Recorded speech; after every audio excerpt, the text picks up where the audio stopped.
12,000 کی رقم رکھی ہے، اس زمانے کے 12,000 رکھے ہیں بکسے میں. پہلے ان سے تو نمٹ لے. یہی بتائیے آگے کی بات. تو میرا نفس ٹھنڈا. ہاں رکھیں اللہ کی طرف سے. تو بھائی ہے نہیں بات. ایک زمانہ وہ تھا صحابہ کا کہ پیسہ پاس ہونے سے ایمان کا خطرہ تھا. یہ صحابہ خرچ کر دیتے. پاس نہیں رکھتے ہم ایسی گندی چیز کو جس سے ہمارا ایمان بگڑے. پیسہ پاس ہونے سے ایمان کا خطرہ تھا. اور آج کا دور ایسا ہے پیسہ پاس نہ ہو تو ایمان کا خطرہ. بولو ہے کہ نہیں؟ پیسے نہ ہو جو کہاں جائے گا ایمان؟ نہ نماز کے نہ کہیں. ہے نا؟ جیب میں اگر نہیں ہے نیت باندھ لو، کہاں جائے گا دھیان؟ جیب میں بھی ہو پیٹ میں بھی، جب بھی قابو میں نہیں. تو آج کا دور کیسا ہے؟ فتنوں کا دور ہے. اس لیے بزرگان دین نے اس کے طریقے اور تجویزیں بتائیں. حضرت تھانوی رحمۃ اللہ علیہ نے اتنے بڑے عالم حکیم الامت مجدد الملت نے 12,000 کی رقم رکھ رکھی ہے. قرضہ کچھ نہیں ہے، کسی کا لینا دینا نہیں، صرف بہلا رہے ہیں. دیکھ کتنے رکھے ہیں. ان سے تو نمٹ لے پہلے. یہ لگا کہاں لگا پھر کریے بات. حضرت جی جلال آبادی رحمۃ اللہ علیہ فرماتے ہیں میرا جی یوں چاہتا ہے کمزوری کی وجہ سے لا بیٹھ کے پڑھ لوں نماز. اٹھا نہیں جا رہا ہے، کمزوری ہو رہی ہے، لاج سستی سے زیادہ ہے، بیٹھ کے پڑھ لوں. میں کھڑا ہو جاتا ہوں ہمت کر کے. اور فرمایا اگر بیٹھ کے پڑھ لوں گا نفس کو عادت پڑ جائے گی مجھے بٹھانے کی. جب تک طاقت ہے تو کھڑے ہو کے پڑھنا چاہیے. یہ بزرگوں کے یہ طرز ہم نے دیکھے سنے، آپ کو سنا رہے ہیں.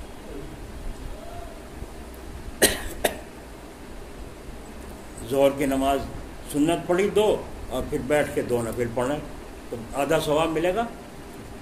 نے بعض نے کہا میں تو ہمت ہار رہا، بس 2 سنت ہی بیٹھ کے پڑھ لی. سنتوں میں فرضوں میں قیام فرض ہے.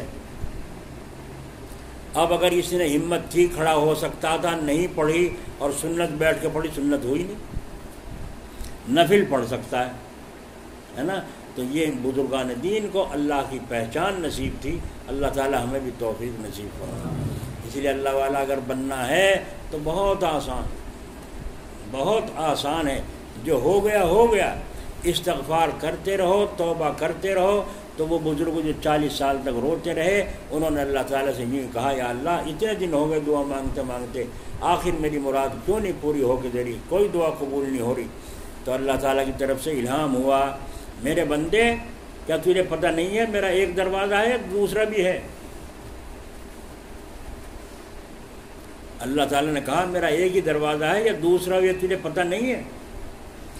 ایک دروازہ تو یہ ہے، اس دروازے سے آؤ فرما برداری کے ساتھ، کوئی گناہ ذمے لے کر نہ آنا، اتنا سا بھی کہیں نقطہ کپڑوں پر دھبا جیسا نہ ہو، ایسی صاف کوڑا کاغذ کی طرح اس گیٹ سے آ جاؤ.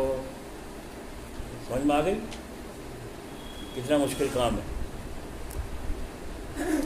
ایک گیٹ یہ ہے غلطی ہوتی رہی توبہ کرتے رہے، غلطی ہوتی رہی توبہ کرتے رہے، کبھی رو لیے کبھی ہنس لیے کبھی چل لیے کبھی گر گئے، ہے نا. اس دروازے سے آئے توبہ کرتے ہوئے. تو یہ توبہ کے دروازے سے جو آ رہے ہیں یہ بھی اللہ کے محبوب ہیں.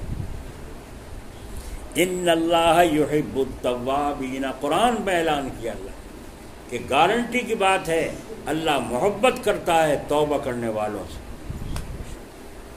ہو گیا راستہ تمہارا بھی نہیں ہمارا بھی ہو گیا نہیں ہو گیا، یا انہی کا ہو بڑے بڑوں کا جنہوں نے عشاء کی نماز عشاء کے وضو سے 40 سال تک 50 سال تک فجر کی نماز پڑھی. عشاء کے وضو کر لی تھی ساری رات اللہ اللہ کی، فجر کی نماز 50 سال تک پڑھی جس. تو اللہ انہی کا ہے ہمارا بھی ہے. ان سے اللہ محبت یوں کر رہا ہے کہ وہ اس درجے کے ہیں. ہم سے محبت اس لیے کر رہا ہے کہ ہم توبہ کر کے شرمندہ، ہمیں کرنا نہیں چاہیے. اللہ بڑا ہے، وہ ہمارا رب ہے، غلطی ہو گئی اللہ معاف کر. تو کیا کہا دوسرا گیٹ بھی تو ہے، اس گیٹ سے آ جا، تجھے کیا ضد ہے اسی سے جاؤں گا، ہے نا. تو اس دروازے سے جو آ رہے ہیں عبادت کر کے وہ اللہ کے محبوب ہیں کہ نہیں، اور جو اس دروازے سے توبہ کر کے آ رہے ہیں وہ بھی اللہ کے محبوب ہیں کہ نہیں. لیکن شیطان توبہ کرنے نہیں دیتا. ابھی دیکھیں گے، ابھی تو بہت عمر پڑی، یہ نہیں پتہ چلتے جاتے دنیا مرنے لگ رہی. ہسپتال میں اچھے خاصے بیٹھے ہیں اور وہاں ادھر کو باپ گیا آگے اس نے پیچھے سے فون آ رہا اپنے بیٹے کو لے جاؤ، مر گیا ہے، ابھی تو میں چھوڑ کے آیا صحیح سلامت، وہ تو اچھا خاصا تھا، ٹھیک ہو گیا تھا، کوئی کیا انجیکشن لگا دیا، کوئی کچھ کیا کوئی کچھ کیا، پتہ نہیں لگا، لیکن مر تو رہے ہیں۔ تو شیطان اس امید پر توبہ کرنے نہیں دیتا، اس لیے فرماتے ہیں استغفار، حضور فرماتے ہیں میں ایک ایک مجلس میں 100 مرتبہ استغفار کرتا ہوں، 100 مرتبہ۔ تو جب اللہ کے نبی 100 کرتے ہیں، ہمیں کتنا کرنا چاہیے بھائی، ہے نا؟ یہ استغفار توبہ تو ہے، استغفر اللہ، اللہ بخشی چاہتا ہوں، اللہ مجھے معاف کر، استغفار شرمندگی کے ساتھ پڑھنا چاہیے، اللہ تعالیٰ اپنا تعلق نصیب فرمائے۔ سمجھ میں آ گئی بات؟ تو آپ اللہ اپنا بھاؤ اللہ کے یہاں بڑھا سکتے ہیں نہیں، بڑھا سکتے ہیں نہیں۔ حضرت حبیب اعجمی کا واقعہ یاد آیا، شرابی کبابی، شراب میں مست،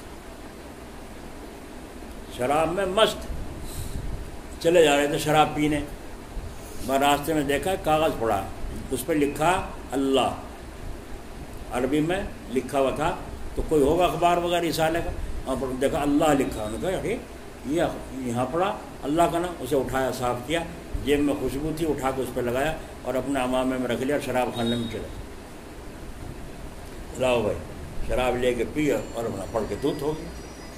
اس زمانے کے جو ولی تھے اللہ کے سب سے بڑے، انہیں اللہ نے الہام فرمایا جاؤ فلاں جگہ ہمارا حبیب اعجمی ہے، اسے جا کر ہمارا سلام پہنچاؤ، سلام پہنچاؤ۔ اب وہ تشریف لائے گھر، حبیب اعجمی کا نام پوچھ کے، وہ تو پتہ نہیں کہاں گئے، لوگوں سے پوچھا کہنے وہ تو وہیں مل سکے جہاں اس کا ٹھکانہ، شراب خانے میں ڈھونڈو، وہاں جا کے کیوار دستک دی دروازے پر کہ بھائی یہاں حبیب نام کا کوئی ہے، کہاں ہے، تو ایک پڑا ہے بے ہوش شراب میں، تو کہا مجھے اس سے ملنا ہے، اسے جا کے جگایا، اٹھا بھائی چلے ایک آدمی مل رہا ہے، ملنے آیا ہے، مل لے۔ تو حبیب اعجمی ڈولتے ڈولتے آئے، نشے کی حالت میں ڈولتے ڈولتے ننگے پیر آئے اور آ کے کہا ہاں بھائی نشے میں کیا بات ہے؟ انہوں نے کہا میں تیرے پاس آیا ہوں، فلاں نام ہے میرا، اچھا وہ تو بڑے عالم بڑے ولی اللہ ہیں۔ تو آپ نے کہا کیا بات ہے حضرت، مجھ سے کیا کام ہے؟ فرمایا اللہ تعالیٰ نے تجھے سلام فرمایا ہے۔ دیکھا سلام کا نام سنتے ہی وہ نشہ سلام کا ایسا چڑھا، یہ نشہ ختم ہو گیا اور ایک دم رونے لگا، اللہ نے مجھے سلام بھیجا، اللہ نے مجھے سلام، ہاں مجھے الہام ہوا ہے، میں تجھے کیا جانوں، مجھے تیرے گھر پہ گیا، پھر یہاں پتہ چلا یہاں آیا ہوں، اور اللہ تعالیٰ نے یوں کہا سلام کے بعد میں نے تیرے سارے پچھلے گناہ معاف کر دیے، سارے گناہ تیرے معاف کر، اللہ بس روتا روتا وہاں سے ننگے پیر بھاگا حبیب اعجمی اور جا کر ان کے غسل کیا، غسل کر کے پھر ان کے ہاتھ پہ توبہ کی، پھر اللہ کی طرف رجوع ہوا، ایسا رجوع ہوا کہ حبیب اعجمی کا نام لے کر آج ہمارے بزرگ اللہ سے دعا مانگتے ہیں۔ دیکھا آپ نے یہ حالت، اللہ اپنے فضل و کرم سے ہمیں بھی توبہ کی سچی توفیق عطا فرمائے۔ تو استغفار کرنا چاہیے نہیں؟ میں تو یہ کہتا ہوں آدھے دن استغفار، آدھے دن درود شریف مقرر کر لو، 5 تسبیح پڑھنی ہے درود کی، 5 استغفار کی، تو صبح کو 5 استغفار کی، شام کو 5 درود کی، موقع ہو بیٹھ کے پڑھ لو، نہ ہو موقع چلتے چلتے پھرتے پڑھ لو، ایک دن دیکھ لو 5 تسبیح کتنی دیر میں ہوئی، بس اگلے دن چلتے چلتے پڑھتے رہو، کم بتی ہوتی رہے گی، ٹھیک ہے نا؟ درود شریف و استغفار یہ دونوں چیزیں بڑی مبارک ہیں۔ جمعہ کے بعد جو میں نے کہا تھا درود شریف، الصلاۃ والسلام علی رسول اللہ، جتنا بھی ہو کثرت سے پڑھو، اور اللہ کی جو حاجی حج کر آئیں عمرہ کر آئیں ان کو تو پتہ ہے روزہ مبارک کی جالی کا کہاں کھڑے ہیں، اور وہاں یوں کھڑے ہو کے یہاں کا تصور وہاں بھیج کے خیال میں پڑھو میں روزہ مبارک پر کھڑا ہوں، الصلاۃ والسلام علیکہ یا رسول اللہ کہنا، وہاں یہاں پڑھو الصلاۃ والسلام علی رسول اللہ، الصلاۃ والسلام علی رسول اللہ، غرق ہو جا رہا ہے، صورت یہاں ہے اور اس کی روح پہلے خیال پہنچے گا، اور جب خیال جانا آنا آسان ہو جائے گا تو پھر انشاءاللہ روح بھی پہنچ جائے گی، پہلے خیال چلے گا پھر روح پہنچے گی، مگر ترتیب سے چلے تو صحیح۔ جو بیت اللہ دیکھ آئے ہیں، نماز کی نیت باندھے منہ میرا کعبہ شریف کی طرف، تو کعبہ کے سامنے جب سجدہ کرو تو سمجھو میں اللہ کے قدموں میں سجدہ کر رہا ہوں، اللہ کی چوکھٹ کے سامنے سجدہ کر رہا ہوں، تو بولے ان کو تصور باندھنا آسان ہے نہیں حاجیوں کو؟ مگر نہیں، کیونکہ دھیان ہی نہیں، نہ دھیان سے کہتے یہ تو حج ہی کہلوانا تھا، کہلوا لیں۔ اللہ تعالیٰ اپنے فضل سے اپنی محبت اور اپنا تعلق نصیب فرمائے۔ اللہ تعالیٰ کی طرف رجوع ہو جاؤ۔